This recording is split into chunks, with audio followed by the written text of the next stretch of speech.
Okay, I'd like to, it's February 19th, 2026. I'd like to begin this meeting at 4:30 PM. Could you please call the roll call? Dan Delahunt. Richard Kuntz. Yeah. Steve Pajali. Here. Wes Poole. Here. William Siemens. Here. Kevin Zier. Thank you. And welcome to our new members of the Board of Zoning and Appeals. It's good to have you guys here. Thank you. Thank you. We have two members currently missing, but we do have a quorum. You'll be able to vote on this one since we are down two of our voting members. I would like to postpone officer elections until we have the full board here. I'll make a motion, we do that. We drop that from the agenda today. Do elections when we have the full board. Was that a motion, Mr. Poole? It's a motion. Second? Would you please call the roll? He's got to look like he wants to say something. Oh, sorry. No, Mr. Hickson. after you do this role, you need to appoint a temporary president for purposes of this meeting. Okay, Okay. William Siemens. yes. Wes Poole. Yes. Steve Pajali. Yes. Richard Kuntz. Yay. Mr. Chairman, Mr. Poole. may I make a motion, since you're sitting in the chair, that you be the temporary chairman for this meeting? Second? Mr. Siemens. Call the roll on that, please. Steve Pajali. Yes. William Siemens. Yes. Richard Kuntz. Yay. Wes Poole. Yes. Has everybody had an opportunity to review the minutes from November 20th, 2025? Yes. Yes. I'll What's make your a- pleasure? I'll make a motion that we accept the minutes as written. Second? Yeah, I wasn't at the meeting. Oh. Yeah, second. Okay. Moved and seconded. Mr. Kuntz. Call the roll, please. Wes Poole. Yes. Richard Kuntz. Yay. William Siemens. Yes. Steve Pajali. Yes. Okay, so for the audience, this is an adjudication hearing, so we need anybody who wishes to testify before this to swear in. So all you need to do is respond, I do, to, do you promise to tell the truth, the whole truth, and nothing but the truth, so help you God? Respond, I do. Thank you. Our first item on the agenda is for an application at 747 Curran Street submitted by Schmidt Architects on behalf of Dan and Lisa Joy for property they own at 747 Curran Street for a variance to construct a new single-family dwelling with a front yard setback of 6 feet, whereby the code requires a minimum front yard setback of 30 feet.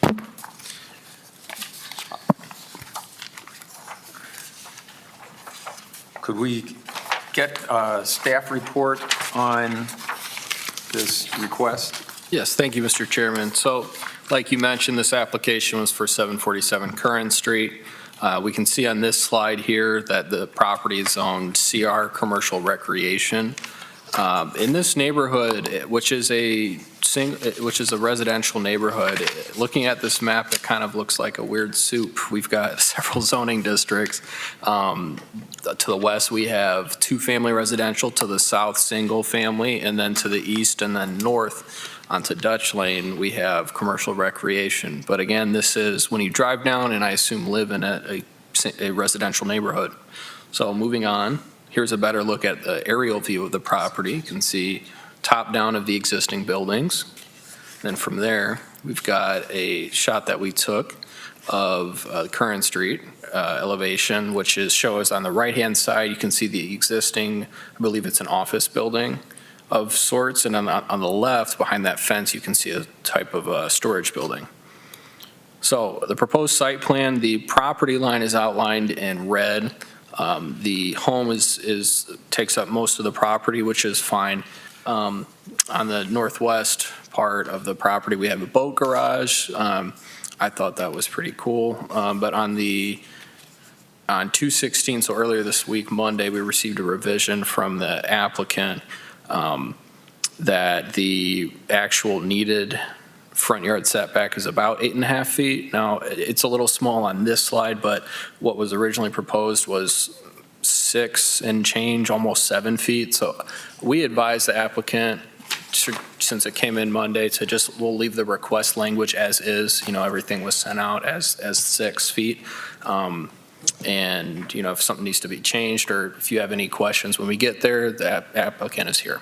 Okay, so moving on for now, engineering staff is requiring using of gutters and downspouts to direct stormwater runoff from the roof to drain to the Sandusky Bay to the rear or north of the property.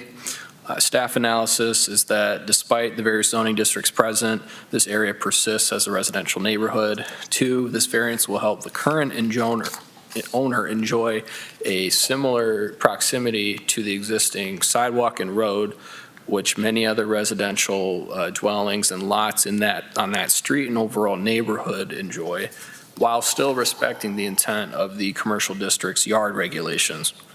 3 is that the existing home setback from the sidewalk is about 5 feet right now, and this home will double that at between, again, 6 to 8 feet.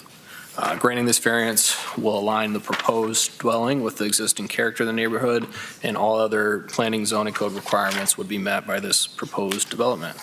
Therefore, staff recommends approval with the following condition. 1, all applicable permits are obtained through the building department, engineering department, and any other applicable agency prior to construction. Thank you.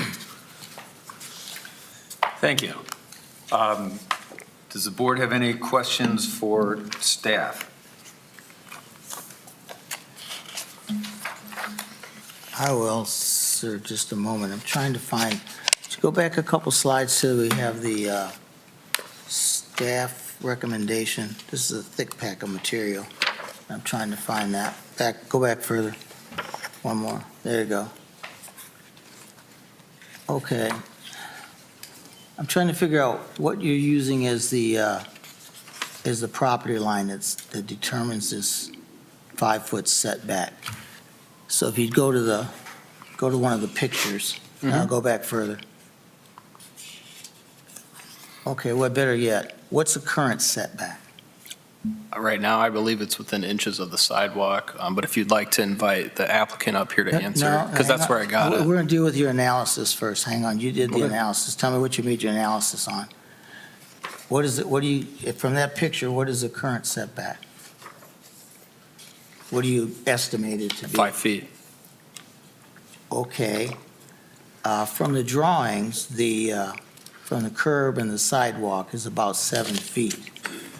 That blacktop area, which is essentially the setback to the house, is clearly double that. So it's tough to call the current setback 5 feet. So that's why I asked, what are you calling the property line? Again, within Where's it inches at? of the sidewalk, and I measured that to the porch area. You can exceed up to 8 feet from the Okay. dwelling. The setback is not determined by the porch. Setback's determined by the structure. Yeah, it is, not the porch, structure. It's from the side of the building. Now, I don't have a problem, I'm not leading toward having a problem with this project. The wording in what we've written here is what I'm concerned with. Okay? I'm not sure we're approving what we're going to do. What's the definition of the setback? And if you want to look that up, that's fine, but it's from the side of the building to the, it doesn't include the porch. I'm pretty sure. I just want to get it right. Anybody want to? I'm open to hear that, but, If I may. yeah, sure.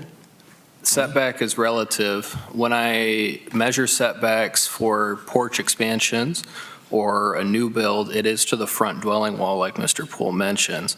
When we're talking about existing versus proposed, I think the street edge is, which is a planning term, not necessarily in the code, well, actually it is, as it's called the building line. That is also important because that is how close the home or part of it, which the porch is, interfaces with the public realm. So it is relative. You are correct that in most cases, depending on the project, it is to the front dwelling wall when it's talking about how far you can exceed into the front yard setback, but that is why that was the interpretation here. The applicant, I think, might want to add something. Okay. I'm sorry. Is there anybody in the audience who would like to speak in favor of this variance? If so, please come up, step up to the microphone, state your name and address.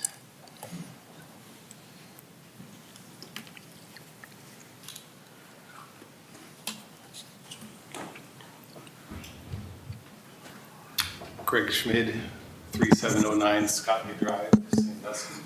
Did you get the microphone? Here are the architects. Is it on? So I guess what's your questions? Because right now that porch is about 5 feet back from the property line.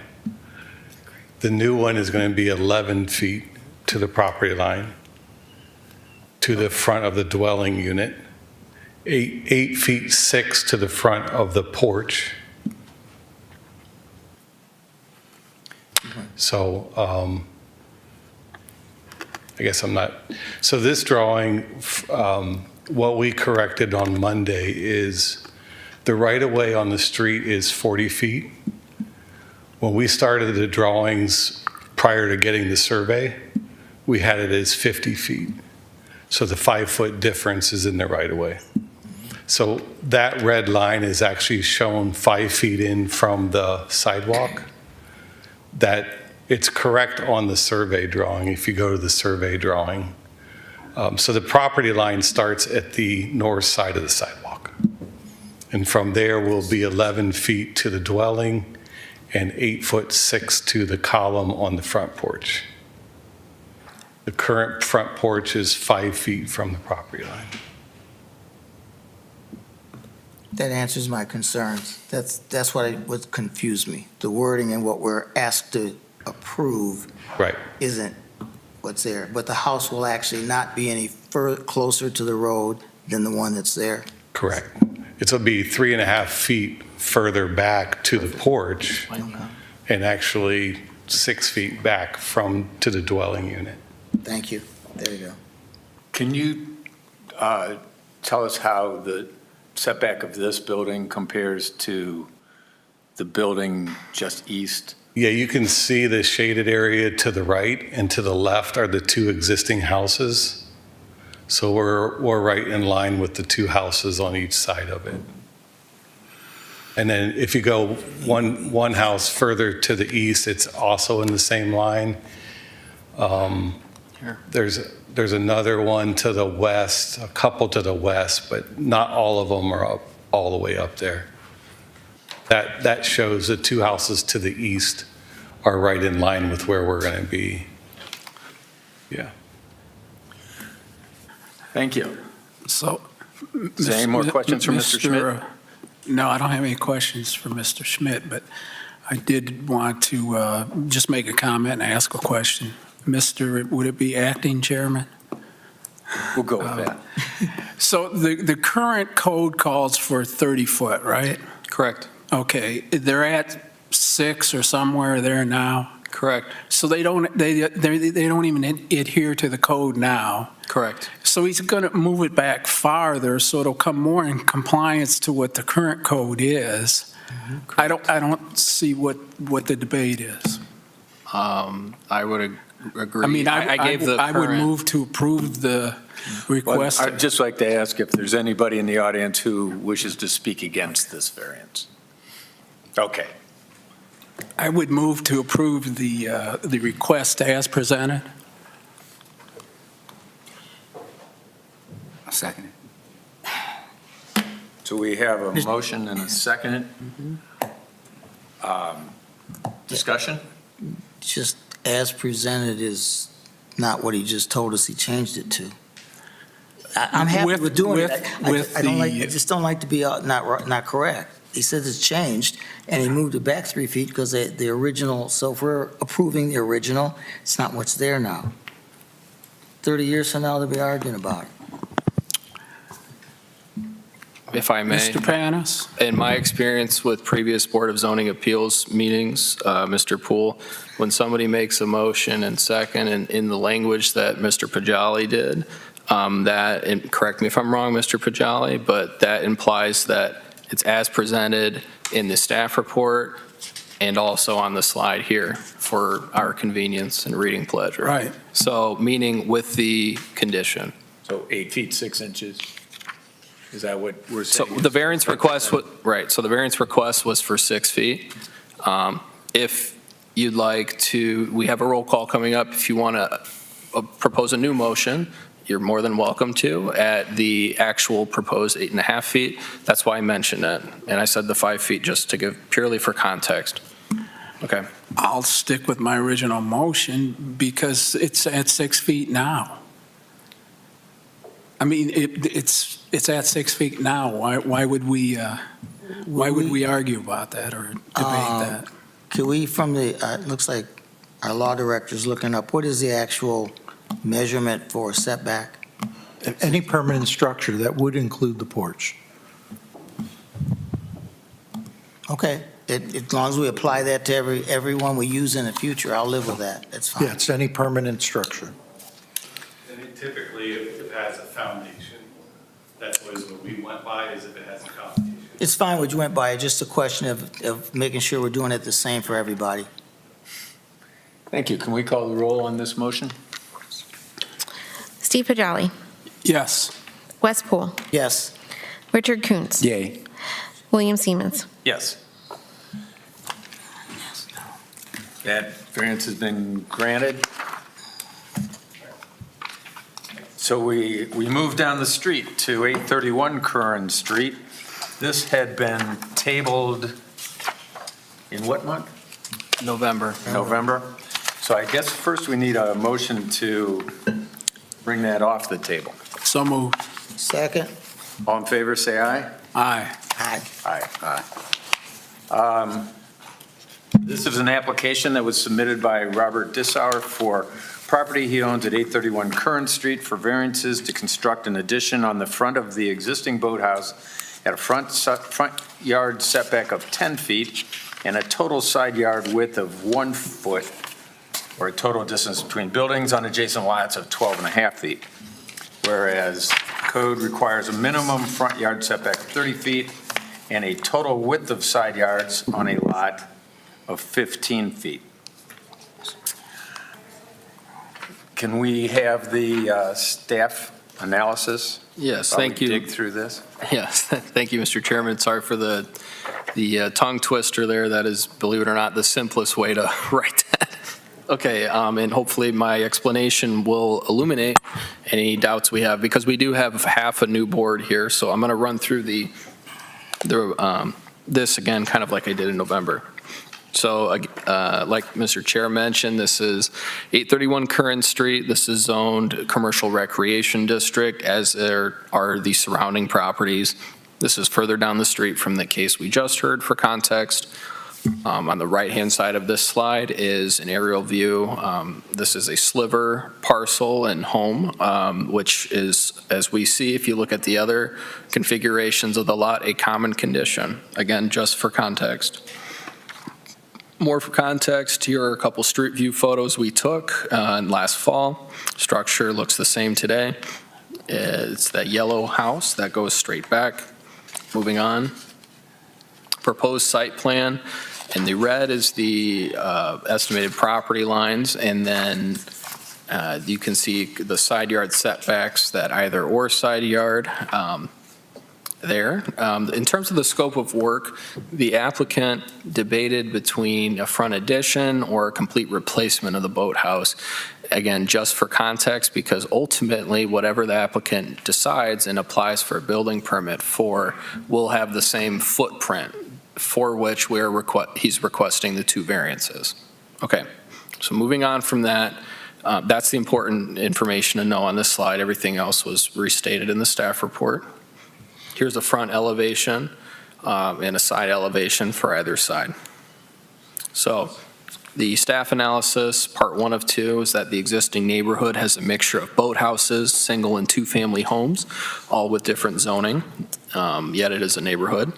2, the front yard variance will help the new addition or replacement conform to the existing building line, helping it fit in more with the existing character of the area. 3 is that the proposed side yard variance is appropriate given the intent of the regulations. The commercial district yard regulations say that if there is a side yard, then and only then do we need a minimum of 15 feet combined total on either side. It does not outright require side yards to be present, which makes sense if you look at the other properties on this street and surrounding area. That is different from residential districts, which, as we saw, is right down the road, which require some side yard setback at all regardless before you can step foot in the house. So moving on to point 4, it appears to be aligned with previous similar requests in the Cove District, and all other planning and zoning code requirements would be met by the scope of work. So here is a slide of information containing a summary of updates that have occurred since this was tabled in November of 2025. So under bullet point 1A, so a title search was conducted for the applicant and the neighboring property to the west. B, that search found an existing shared steel pilings agreement which clarified the rights of the current owners.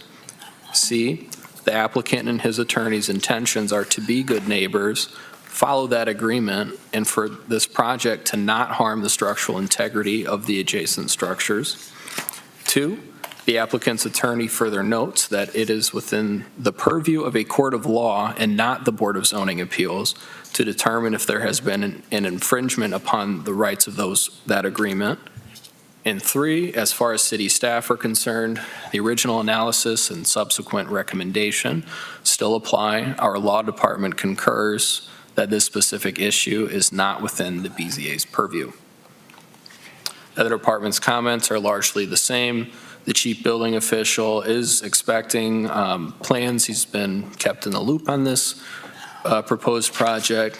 He advised that the plans will need to show that neither side, the boathouse on either side, their structural integrity is compromised. He would have had to make sure of that anyway, but if it means anything more, he committed to it being in writing. To this extent, he requested, not required, but requested that the applicant also consult with a structural engineer prior to formal submission of his building plans. Therefore, staff still recommends approval with the following condition. 1, all applicable permits are obtained through the building department, engineering department, and any other applicable agency prior to construction. Thank you. Thank you. Does the board have any questions for staff?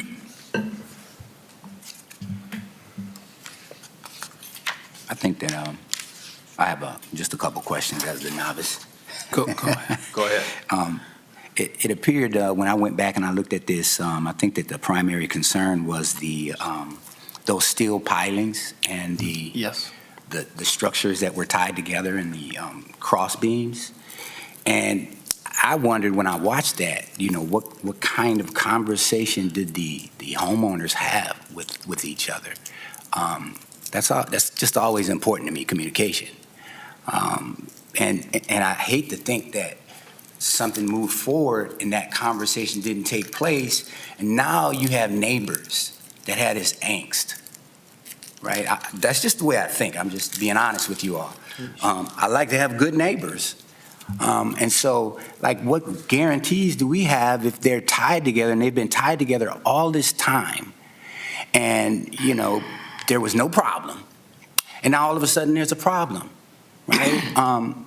I believe in just doing the right thing, just talking to each other, just trying to work it out. Like, what kind of plan has been put in place between those neighbors to ensure that they're able to do what they have to do with their own property?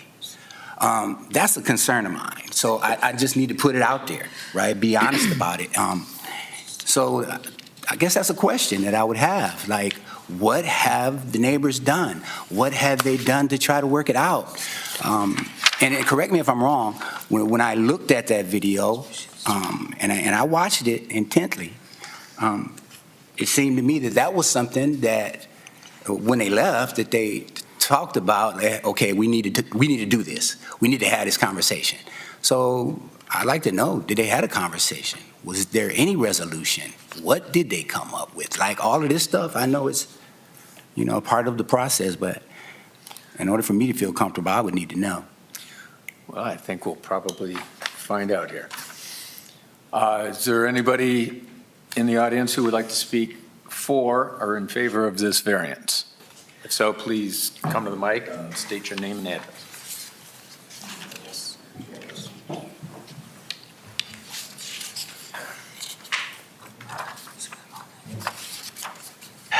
Good afternoon, Dan McGookie, 225 Meg Street, Sandusky.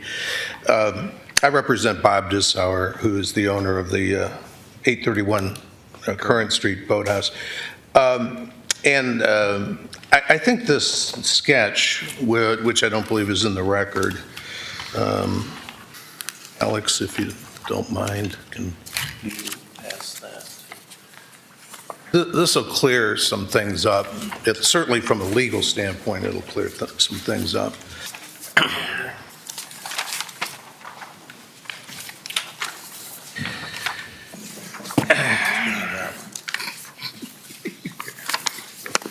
One thing I'd like to add is. Okay. Well, go ahead. Say what you want to say. In the print that you showed earlier, the roof was a slanted roof. Talking to the building department, he told me that I can't do that because of the ice shed that would fall on the neighbors. So it's going to be a flat roof. Can you show us So that? that'll be changed. So we know what he's talking about? There you go. Yeah, there won't be a pitch like that. It's going to be flat. Same height? Same height? We don't know what the height's going to be yet. It's going to be It's not flat It though. isn't really that relevant, Yeah. I was just curious, thank you.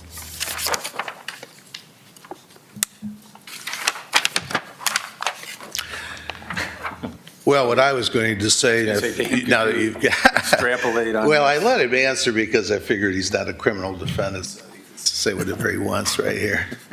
But if you refer to this sketch, I think this will clear some questions up. I wasn't here, and I think most of you even weren't here when this came before the board in November. But in any event, questions were raised about a party wall and the steel pilings, so I wanted to address all of that.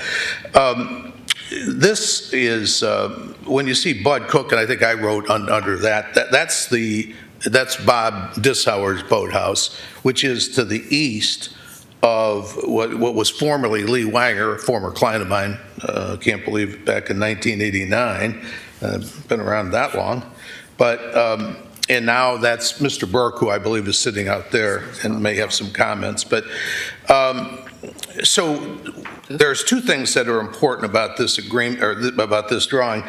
And I believe this is attached as an exhibit to the plan, to the staff report, a copy of Mr. Burke's deed. Now that's Lee Wanger, his predecessor in title, and it refers to. In the legal description, I should say, attached in his legal description, attached in his deed, it refers to the premises, I think it's at the very end of the staff report, which I'm assuming that you all have. Is this document 2? Deed? Is that what you're looking at? Which one? Document 2, Burke's deed says at the Yes. top of it? Yeah. And If you where look in the legal description, though, it's, Exhibit A. Okay. And then you go down to the very bottom paragraph of that page. It says the premises herein conveyed is the easternmost unit.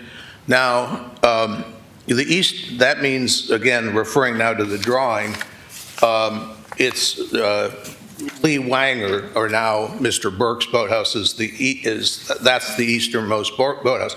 So this legal description is referring to the four boathouses that are side by side, I believe, do share a common wall. So just to clear that up, because I think that was a bit of a confusion before the board the last time when I wasn't here. So this language in Mr. Burke's deed has nothing to do whatsoever with Mr. Dissauer's boathouse. His boathouse is to the right. There's four that are together, and then there's a little separation to Mr. Dissauer's boathouse. So the language of this, in this legal description, which is part of Mr. Burke's deed, again, has absolutely nothing to do with Mr. Dissauer's boathouse, just to clear that up. The second point is, and I drew this up for Mr. Wanger back in, I believe it was 89, and again, it's the exhibit right before Mr. Burke's deed, part of the staff report. It's an agreement that was recorded. And it says in paragraph 2 there, Wanger, now that's Burke, you might say, agrees and consents to that Cook, which is Mr. Dissauer, shall have the right in the future to raise the height of his boathouse, and in doing so can use the outer wall, the right to use the outer wall of Mr. Wanger's boathouse. So what that's saying is that Mr. Dissauer has the right to use Mr. Burke's easternmost wall. If he has no intention of doing that, but under this agreement, to the extent there's some confusion about a party wall and party wall rights, Mr. Dissauer has a party wall right as to Mr. Burke's boathouse, and not the other way around. So just to eliminate the party wall issue, just put that aside. Now we can turn to what you, Mr. Kuntz, had asked about, and that's the steel pilings. First of all, as Adam had indicated, and I'll let Bob speak to maybe more fully answer your question as to what conversations he's had with Mr. Burke. I've talked to Mr. Burke on the phone once or twice. We have every intention of working with Mr. Burke, and I say this as a lawyer because I'd have it no other way. I mean, there's an agreement that speaks for itself. It's very simple. If you look at the next paragraph down, paragraph 3, it says both parties, and that's in this case Burke and Mr. Dissauer, have agree to allow each other to tie into the steel pilings of the other boathouse for support purposes. So as a lawyer, I can tell you it's very simple. What that means is that they have cross easements over the steel pilings that underlie each other's boathouse. So that's what that means. So it would be illegal, and I don't mind saying to all, because this is a no-brainer in court, it would be illegal for Mr. Dissauer to do anything that would compromise the steel structure, the support structure of Mr. Burke's boathouse. So when it's kind of a tricky little legal point, but that's what I was telling Adam, and he tried to explain, is we're not trying to be bad neighbors here. We want to be completely good neighbors, and we're going to follow the law. But should the board approve this, and I suggest it should, but should we get beyond this issue of the variances, then we, by just the nature of this agreement and the legal rights vested in the parties, we have to talk to each other.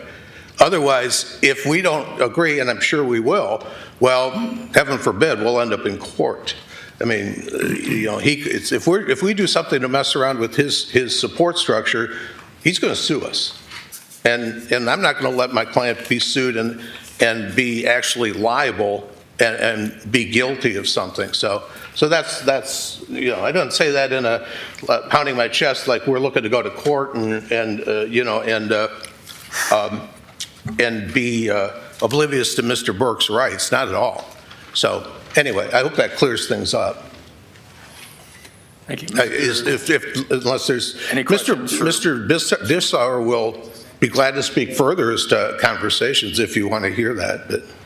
Well, I think you cleared up the part about the beams and the steel structure that connects. But the one thing I just want to make sure I'm clear about as well, because I remember seeing this, and that was that the owners of the property on each side wouldn't have access to their own wall, because that kind of goes back to what you were saying about he has access to their walls, but they don't have access to, that was, you lost me on it. Boathouses don't have access to the walls. Right, Okay. right, well, If you look at the drawings, the boathouses are all right next to each other. And right, if you look at the drawing in front of you, those are all party walls. right. And what, So- and I would, from a logical standpoint, given the rights of go back to the agreement, I drew up in 1989, and it's Mr. Burke's predecessor entitled, my old client Lee Wagner, gave Mr. Dissauer essentially, or his predecessor entitled, the right to move his wall all the way over to Mr. Burke's east wall. So by definition, he's got the easement to do that. So that eliminates any right, obviously, that Mr. Burke would have to say, well, wait, I object, I have to get at my wall. Well, that right is eliminated by virtue of this agreement, if you follow me. I'm sorry, a lot's been said. That easement was given by Mr. Wenger before Mr. Burke bought the property, is that what you're saying? Yes. Okay, Yes. that's good. What is your Exhibit A, Lot 6, which is Lot 6? Is that Mr. That would be Wenger's? my. You are lot the- 6. The independent boathouse in the middle, yeah. Okay, it's Lot 6. I did have just one thing. When you described this, you indicated that the agreement gave the folks access to, that's the word you said, they have access, that's the agreement that they have access to the steel pilings? Well, Is that not what it says, or no? I'm trying to, there's so much here, small print. I'm getting old. access may not have been the right word, the best word, I should say. They have the right, they have cross easements, first of all, that would be a correct legal term, to rely on the support pilings that underlie each other's boathouses. Okay. Is a better way of saying it, I That's- suppose. Okay. That makes sense. Does the board have any more questions for either Mr. McGookie or Mr. Dissauer? I had one question, Mr. Acting right. Chairman. Now, I did watch the last meeting, and there was some talk about being able to go in and maintain the adjoining boathouses. And I think Mr. Hastings pointed it out, and correct me if I'm wrong, who actually owns that property in between? I believe, I do. So the only way they were able to do that was by your permission, right? Correct. Okay. okay. Any further questions for these two gentlemen? Is there anybody else in the audience who would like to speak for this variance? If not, is there anybody in the audience who'd like to speak against this variance? If so, please come to the mic. Not seeing anybody willing to come to speak against it, I would welcome a motion from the board.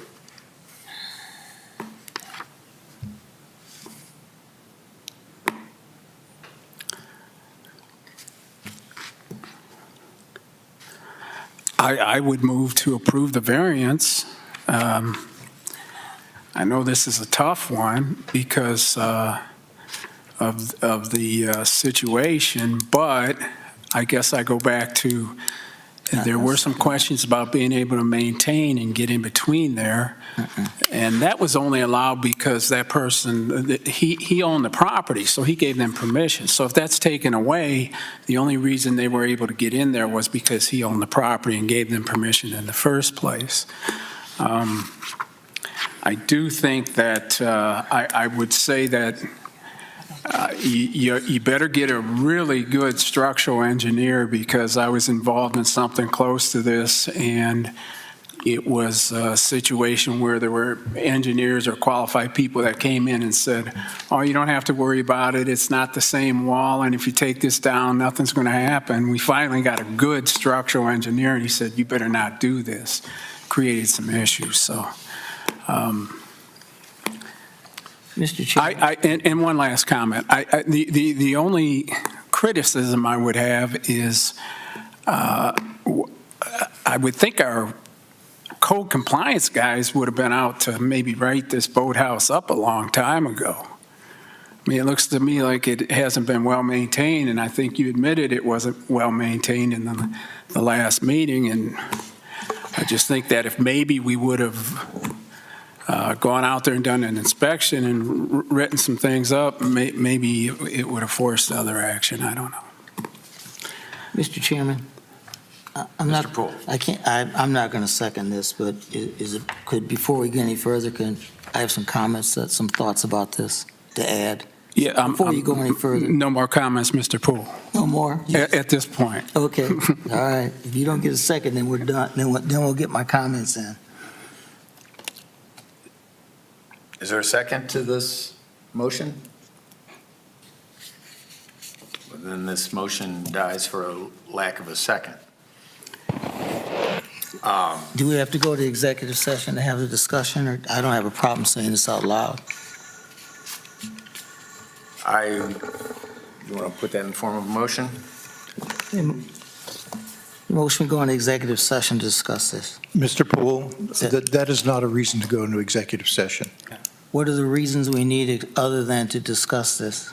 Discuss the issue in front of us? Well, the Ohio Revised Code only gives a certain number of reasons to go into executive session. For Board of Zoning Appeals or for other? Board of Zoning Appeals is not one of them. I think if you look it up, you'll find one. The discussion of what constitutes reasons for a variance is not one of them. There has to be actual litigation, which is not in this case between the city. It's not an employee matter. It's not someone seeking a business development loan or grant. I see no exception to the public meetings law. Is the acting chair permitted to second a motion? Yes. Then I would second Mr. Pajali's motion. And Mr. Acting Chairman, just In second, I would want to point out that that including applicable permits being obtained, and there was an engineering department recommendation that about gutters. This board does not have the purview to make rulings on structural integrity. That is purely context because it's a practical matter. yes, Thank you. Mr. Acting Chairman, I was going to comment that I think the remedy would be the courts. If there becomes a structural issue, then the remedy is the courts, not us. Correct. I agree, but as far as the variance allowances go, that's where our purview stops. Exactly. Yeah, it's true. So there's a motion and a second. Would you please call the roll? Richard Kuntz, Nay. Steve Pajali, Yes. Wes Poole, No, William Siemens. Yes. So that is not passed, that variance is not passed. And that was for both of the variances, the side as well as the front. Yes. Would you be willing to make a motion and split those two? Split To them. allow one to at least, if we had just passed one down the street for 6 feet, I think it would certainly be appropriate to allow that variance to go through if the rest of the board is willing. I would I'm not. defer to the Yeah, you law could do- director. Is You that could make a proper? separate motion that deals with just one of the two variances requested. All right, I would move to allow the variance, the 6-foot variance I'll second in the that. front setback. And we have a roll call on that? Steve Pajali, Yes. Wes Poole, No. sorry, William Siemens, Yes. and Richard Coons. Nay. Okay, that was denied. So is there anything further to come before this board today? Mr. Acting Chairman, Yes, sir. just as a matter of procedure, can this be brought back to us at another time, or is it dead? Not within 24 months. Okay. Did we, I'm going to ask the attorney, other than the fact that we didn't get a motion, does that mean we turned it down? Yes, you turned it down. That means we turned it down? Okay. That's what the tie means. Their remedy now is to appeal to common police court. The motion we turned down was to even vote on it. I'm sorry? Okay, fine. I'll leave it, let's leave it at that. Is there any other further business for? No, Mr. the Chairman. board? Then we are adjourned at 5:16.